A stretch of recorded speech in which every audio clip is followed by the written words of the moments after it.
일단은 저희가 먼저 당하기 전에 죽창 들고 일어나야죠. 별 수 있나요? 한번 국민연금 조금 시기가 지나긴 했는데 저는 이거를 한번 이 주변에 너무 우파 보수 사람밖에 없으니까 좀 반대 있는 분이면서 청년인 분도 함께 이거에 대해서 분노를 한번 해보는 시간을 갖고 싶었어요. 보면은 국회의원들도 진보 보수 둘 다 청년 국회의원들은 반대 성명 냈거든요. 그때 제가 알기로 그랬던 거 생각하면은 저는 진짜 이 국민연금 개혁은 말도 안 된다고 생각합니다. 저는 그래서 이거는 진짜 진보 보수를 떠나서 이 국민의힘과 민주당 기성세대들이 합작해서 만들어낸 이 개혁안 저는 진짜 질타받아야 될 만한 행동이고 저는 이게 시기만 맞물렸으면은 전국에 있는 청년들이 다 시위에 나왔어야 됐다고 생각해요. 물론 그게 어쩌다 보니 이게 그 탄핵 정국이랑 시기가 맞아가지고 이슈가 덜 됐는데 그것만 아니었으면 저는 진짜 전국적으로 청년들이 좌우 합쳐서 시위를 했어야 되지 않을까 생각해서 혹시 어떻게 생각하시는지 한번 의견을 듣고 싶어서 혹시 먼저 말씀하시죠. 국민연금이 우리가 잘 생각해야 될 게 이거 일종의 세금이거든요. 그러니까 이게 그 타 국가 이렇게 세법 공부해 보면 다른 나라에서 세법상 세금으로 취급하는 경우도 많아요. 국민연금 같은 경우 우리나라도 그 소득을 벌면은 물론 소득공제 해주긴 하지만 어쨌든 낸단 말이에요. 국민연금에 대해서 필수적으로 무조건 근로소득이 있으면 국민연금 다 뺏어간단 말이에요. 무조건. 근데 이게 뭐 전 세계적으로 안 그런 나라가 없긴 하지만 어쨌든 국민연금의 우리나라 구조는 아랫세대가 윗세대를 부양하고 있는 구조고 지금까지 인구 구조상으로는 문제가 없이 그게 됐는데 문제는 지금 급격하게 밑에 세대의 인구수가 적은데 위에 세대를 다 부양해야 되면 그만큼 감당해야 될 폭이 넓어지는 거잖아요.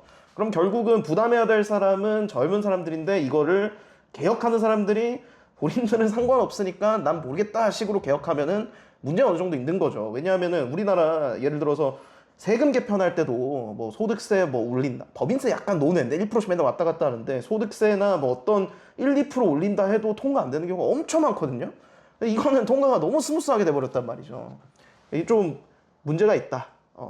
문제가 있는데 또 그렇다면 그러면 그럼 우리 막 말하는 게 국민연금 그냥 내고 싶은 사람만 내고 없애자 막 그러잖아요. 근데 뭐 또 그럴 수가 없어요 또. 그러니까 왜냐하면은 국가 입장에서 나중에 노령층이 됐었을 때 이 사람들의 노후에 대해서 책임져야 될 어느 정도의 국가의 의무가 있기 때문에 그거를 그러면은 그냥 난 돈 내기 싫으니까 안 내고 나중에 안 받을래요. 막상 나이 들면 또 아쉽다니까요. 누군 받는데 난 안 받고 막 이러면은 또 아쉽고 왜 난 안 주냐. 그때 가서 또 난리 나요. 그러면.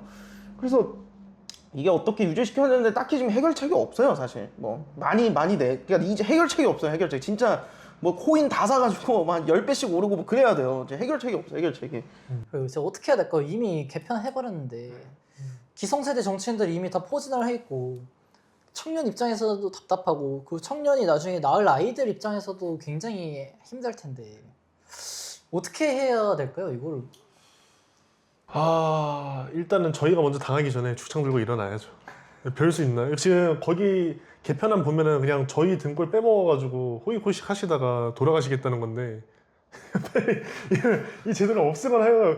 먼저 저희가 고려장 하러 가야죠. 이거 일어나야 됩니다. 이거 진짜로 저희가 죽는데 저희가 죽기 전에 지게 메고 빨리 보내드려야지. 이거 어떻게 해요 이거. 살 날이 저희가 훨씬 많이 남았는데. 이거 들으니까 생각난 게 영포팀 이미 또 이 국민연금이랑 좀 비슷하다 생각하는 게 그러니까 지금 국민연금의 수혜자들은 사실상 4050이잖아요. 지금 6070은 제가 알기로는 그 실제로 처음 나왔을 땐 가입자가 그렇게 많지 않았고 의무 가입자가 많지 않아서 실제로 국민연금 받는 사람들은 별로 없다라고 들었어요. 지금 노인분들은. 그래서 실질적 수혜자는 지금 4050이거든요. 그래서 이게 더 반발감이 드는 게 6070들 옛날에 산업화할 때 옛날에 박정희 시대 때 우리가 지금은 힘들게 살지만 아이들은 부자로 살게 해주지 않겠냐 이런 식으로 연설을 실제로 그때 독일 가서 광부들이랑 간호사들 앞에서 했던 걸로 알고 있거든요. 그런 거를 생각했을 때 이분들은 우리의 자식들을 낳기 위해서 한 몸을 희생했는데 4050들은 이 자식들의 국민연금을 빨아먹으려고 하는 게 이게 좀 더 거부감이 있어가지고 더 영포티 세대에 대한 거부감이 더 있는 것 같아요. 그렇지 않나요? 뭐 그런 것도 없지 않아 있죠. 근데 저는 이거 해결할 수 있는 방법 중에 그나마 괜찮은 거는 지금 올려야 돼요. 근로 나이를 만 65세잖아요 지금. 더 올려야 된다. 더 올리는데 뭐 이것도 또 말이 많아서 이러면서 청년 그러니까 이게 근데 저는 그나마 거기 중에서 할 수 있는 게 이게 왜냐면은 지금 옛날에 65세에서 70세와 지금의 60세에서 70세가 많이 다르단 말이에요. 사실상 저는 옛날에서 60 정년 60으로 했었는데 그 지금 60이 한 50 정도라고 마이너스 한 10에서 15 해야 된다고 생각해요. 그때 당시 바라봤던 60이 지금 한 75, 한 80 요 정도거든요. 진짜 일 못하는. 근데 요즘 한 너무 이제 우리나라 의료 수준도 올라오고 해서 한 65, 70 정도 되셔도 일하는데 크게 지장 없거든요. 뭐 질병 같은 게 있지 않는 이상은. 그래서 그게 같이 올려야죠. 그걸 올리면서 국민연금을 한 75세부터 받게 하고 뭐 그런 식으로 어느 정도의 타협이 돼야 되는데 이게 항상 별개로 취급하죠. 요거는 뭐 어쩌고 저쩌고 때문에 안 된다. 요거는 또 이것 때문에 안 된다. 이러니까 같이 가야 된다고 생각하거든요. 사실 어쩔 수가 없어요. 예.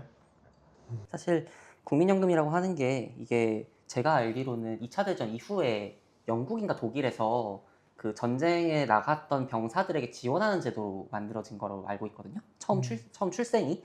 근데 그때 65세 기준을 정한 게 그냥 뭐 어떤 그 건강의 어떤 문제나 그런 걸 본 게 아니라 그냥 인류적으로 65세 이렇게 정한 거예요. 사실 이게 어떤 의학적인 그런 지식이나 이런 게 전혀 없이 그냥 65세라는 기준이 정해진 거기 때문에 사실 좀 실제로할 필요는 있는 것 같아요. 그리고 이제 유성님께서 말씀해 주신 것처럼 저도 그런 생각이 들었는데 사실 세대 간 계약인 거잖아요. 나이 적은 사람이 많은 사람을 부양해 준다는 개념인 건데 단순하게 볼 수 없는 문제는 뭐냐면 이 최소한의 생계를 보장하는 측면과 사실 문제가 엮여 있거든요.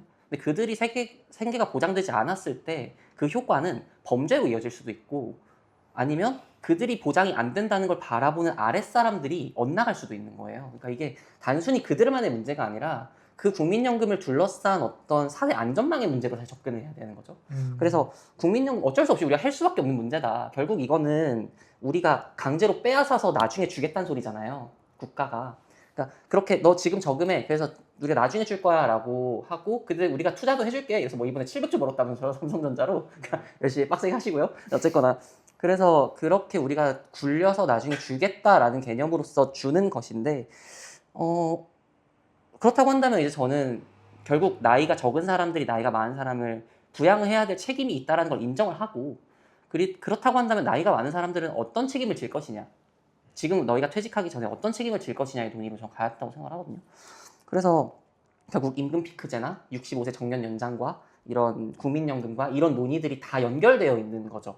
하지만 민주노총이나 이런 소위 말하는 양대노총은 절대 임금 피크제 반대하고 정년 연장 해달라 이렇게 주장하는데 청년들은 그럼 우리 일자리는 어디 갔냐 이러면서 되게 싸우는 양상으로 좀 보이거든요.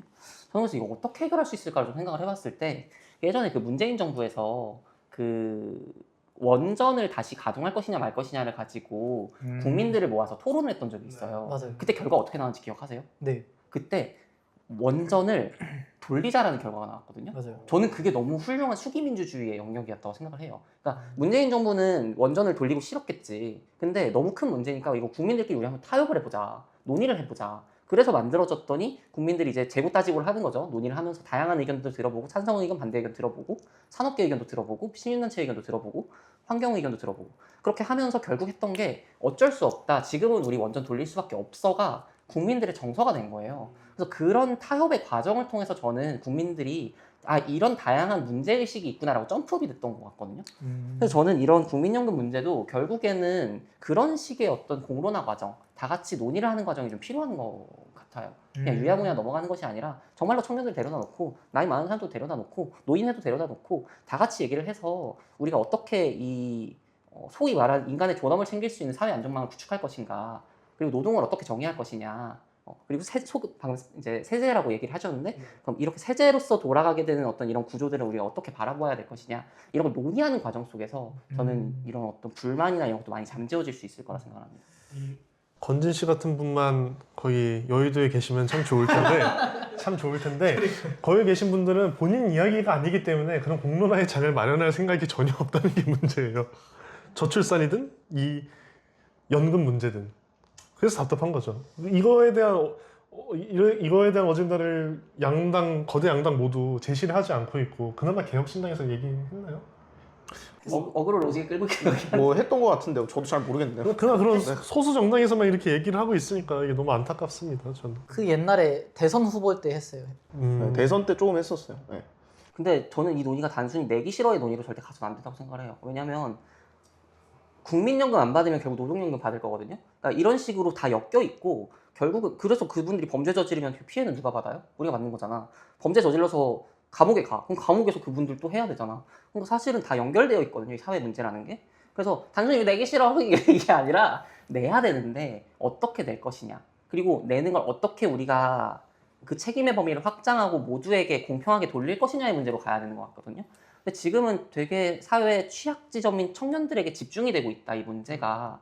그러니까 이것을 소위 말하는 지금의 고소득자인 그 나이 많은 사람들, 60대 부장님들은 어떻게 질 것이냐. 니네 월급 2억씩 받아가면서 니네가 더 책임 있는 거 아니냐. 라는 논의로 전 넘어가야 한다고 생각을 하거든요.